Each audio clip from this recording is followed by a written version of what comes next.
سلام به همگی، به کانال یوتیوب من خوش اومدین. همونطور که میدونین 1 ماه مونده به شروع سال جدید و بهتره توی این 1 ماه باقی مونده با هم دیگه گرامر زبان انگلیسی رو به طور کامل یاد بگیریم تا بتونیم سال جدید رو با هدف و بهتر شروع کنیم. توی این ویدیو گرامر حال استمراری رو با هم دیگه یاد میگیریم. برای کسایی که به صورت خودخوان میخوان گرامر بخونن این کتاب رو به شدت پیشنهاد میکنم. واقعا یکی از بهترین کتاب رو توی این حوزه هستش و از تمرین این کتاب هم توی این ویدیو استفاده شده. توی این ویدیو اول کاربرد جملات حال استمراری و ساختار کلیشون رو با هم دیگه بررسی میکنیم و بعدش نحوه سوالی کردن و نحوه منفی کردنشون رو یاد میگیریم. در ادامه هم چند تا تمرین گذاشتم که با هم دیگه حل کنیم. کاربردهای حال استمراری به این صورته که در حالت کلی وقتی در حال حاضر در حال انجام یک کاری باشین از حال استمراری استفاده میکنیم. مثلا You are watching this video. I am teaching English. شما در حال حاضر دارین این ویدیو رو نگاه میکنین. من دارم انگلیسی تدریس میکنم. یا مثلا شما یک کاری رو شروع کردین ولی هنوز تموم نشده. مثلا در حال انجام یک کاری هستین و سر صدای اطرافتون خیلی زیاده. میگین Please don't make so much noise. I'm trying to work. I'm trying to work. یا وقتی در مورد تغییرات بخوایم حرف بزنیم، حالا هر نوع تغییری میخواد باشه، چه تغییر اقتصادی، چه تغییر آب و هوا، چه تغییر تو روند یادگیری یه موضوعی، میتونیم از حال استمراری استفاده کنیم. مثلا شما دارین انگلیسی یاد میگیرین و من میپرسم Is your English getting better? Is your English getting better? یا مثلا I'm starting to enjoy it now. I'm starting to enjoy it now. یه نکته مهم در مورد کاربرد حال استمراری اینه که ما گفتیم وقتی یه کاری رو شروع کردی هنوز تموم نشده و همینطور وقتی در وسط انجام یه کاری هستی. مثلا مکالمه این دوتا دوست رو نگاه کنین. پسره میگه I'm reading a really good book. It's about و توضیح میده موضوع کتابو. در حال حاضر کتاب نمیخونه، داره با دوستش حرف میزنه. پس چرا از حال استمراری استفاده کرده؟ چون همونطور که میبینین I'm reading هستش. دلیلش اینه که کتاب خوندن رو شروع کرده و وسط خوندن کتابه و تو هر فرصتی که قراره برایش پیش بیاد این کتاب خوندنش رو قراره ادامه بده. تو همچین مواردی هم میتونیم از حال استمراری استفاده کنیم. برای همین این یه نکته مهمیه که باید یادتون باشه. امیدوارم این مکالمه بهتون کمک کرده باشه.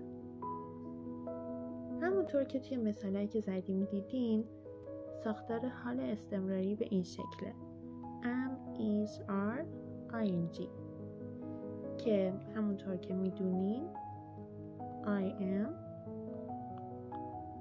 you are,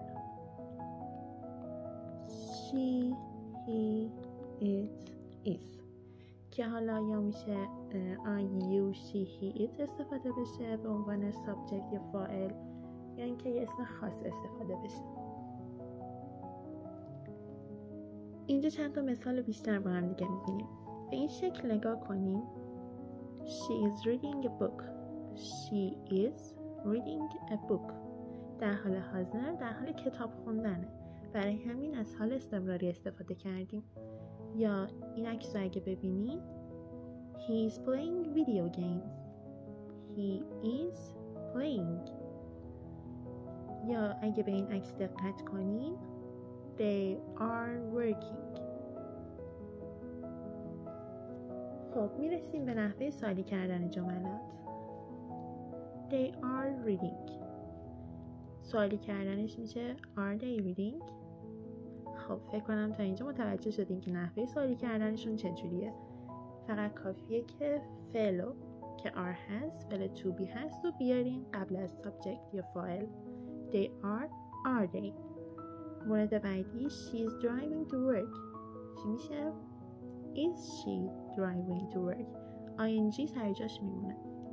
She is taking a picture. Is she taking a picture؟ They are crossing the road. Are they crossing the road؟ Are they crossing the road؟ He is working hard today. Is he working hard today؟ It's raining. Is Is it raining؟ و میرسیم به نحوه منفی کردن جملات حال استمراری. برای منفی کردن کافیه بعد از am is are یه not اضافه کنیم.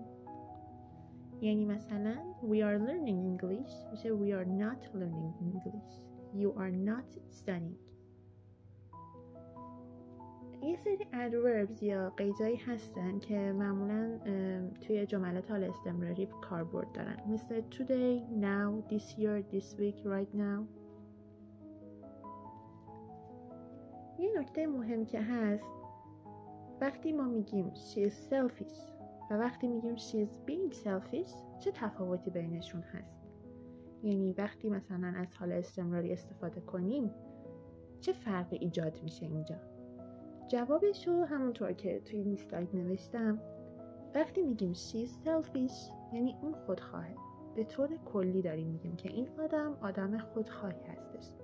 ولی وقتی میگیم she is being selfish یعنی کلا اینجور نیست و ما اینو میشناسیم کلا آدم خودخواهی نیست، ولی الان توی این مورد توی این موضوع داره خودخواهانه رفتار میکنه. حالا هر صفت دیگه هم میتونیم بگیم، یعنی اگه بخواین در مورد خودتون یا در مورد یه فرد دیگه یه صفتی رو بگین و به نظرتون این فرد کلا اینجوری نیست و الان داره توی این موضوع توی این حیطه زمانی این شکلی رفتار میکنه، میتونین از being استفاده کنیم که همون حال استمراری هستش، is و ing. یه سری فعلایی هم هستن که ing نمیگیرن و باید اینا رو حفظ کنین و موقع مکالمه یا نوشتار بهش دقت کنین. مثلا know به معنی دانستن، like، need. مثلا هیچ وقت نمیگیم I'm knowing that، میگیم I know that. I'm liking this dress غلطه، I like this dress. I'm needing your help این هم اشتباهه. درستش چی میشه؟ I need your help. در مورد فعل think تفاوت معنایی وجود داره وقتی در مورد موضوع نظری داریم و یا در حالت کلی فکر میکنیم. به نظرتون در چه موقعی از ing استفاده میکنیم؟ در چه موقعی از ing استفاده نمیکنیم؟ منتظر جواباتون توی کامنت ها هستم. حتما تو ویدیو بعدی هم جوابشو خودم میگم. حتما کامنت کنیم ببینم چند نفر درست میگن.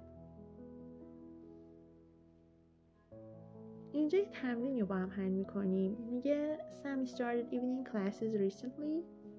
بعد بهتون گفته he و learn French. همونطور که میبینیم در حال حاضر سم داره فرانسه یاد میگیره. خب به نظرتون چی میشه جواب درست؟ چند دقیقه فکر کنیم. همونطور که فکر کنم همتون درست گفته باشیم میشه he is learning.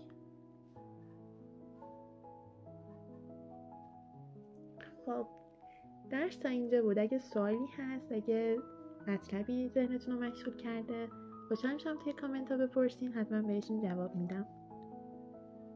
و ممنون که تا اینجای ویدیو با من همراه بودین. سابسکرایب کردن یادتون نره. بیاین با هم دیگه الان تمرین رو حل کنیم. تمرین اول نحوه سوالی کردن و نحوه منفی کردن جملات حال استمراری هست. They are speaking to each other. به نظرتون چجور میشه سوالش کرد؟ گفتیم که قبل فاعل باید ببریم آ رو. میشه Are they speaking to each other? He's crying. میشه Is he crying? She's taking a shower. She is taking a shower. Is she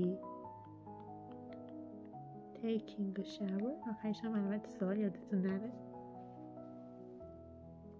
الان میرسیم به نحوه منفی کردن. They are speaking to each other میشه they are not. اینجا هم بنویسم they are not. He's crying. He's not crying. یا برای تلفظ بهتر بگیم he's not crying. She's taking a shower. She isn't taking a shower.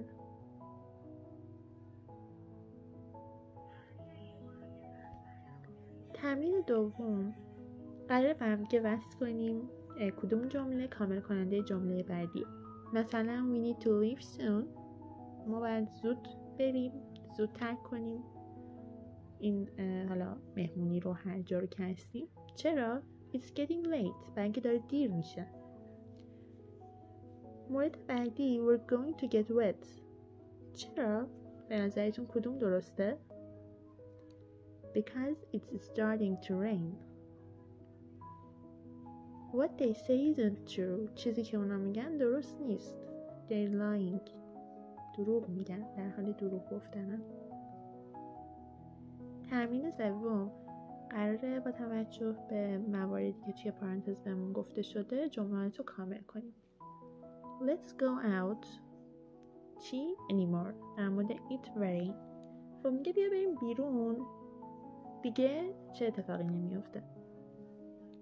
It is not raining anymore باید باشه.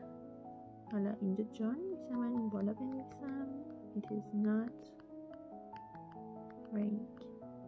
که خب اگه شما مثل من بارون رو خیلی دوست داشته باشین این جمله بهتر میشه براتون این شکلی باشه که It is raining. که خب اون موقع البته anymore نباید میشد، ولی چون من بارون رو خیلی دوست دارم ترجیح میدم تو هوای بارونی حتما برم بیرون. تو کامنت هم بگید چند نفر مثل من، چون اکثرا بارون رو دوست ندارن، تو هوای بارونی پیاده روی یا بیرون نمیرن، ولی خب من خیلی دوست دارم. دومین مورد The situation is already very bad and now جای خالی it gets worse. It is getting worse. این در مورد همون کاربردیه که گفتیم در مورد روند تغییراتی حرف میزنن. الان در مورد شرایط حرف میزنه که خیلی بد بود و الان داره بدتر هم میشه. داره بدتر هم میشه. چجوری میشه It's getting worse. و مورد آخر We are not in hurry. Why you walk so fast. خب همونطور که میبینین این سوالیه، پس میشه why که اول میاد، همیشه WH questions اول میاد، میشه why هم خیلی زشت شده، بار دیگه بنویسم why. بعد چون you آورده برای you گفتیم are میاد are you walking. ما عجله‌ای نداریم، چرا داری با سرعت حرکت میکنی؟ پس میشه Why are you walking. خیلی ممنون که تا آخر ویدیو با هم بودین. امیدوارم که ویدیوی خوبی بوده باشه، براتون مفید باشه. خوشحال میشم سوالاتتون، کامنتاتون و همینطور جواب اون سوالی که پرسیدم در مورد فعل think که چه تفاوت معنایی دارن و کی از اینجا استفاده میکنیم کی نمیکنیم کامنت بذارین. حتما کامنتاتون رو میخونم. تا ویدیوی بعدی، بای بای.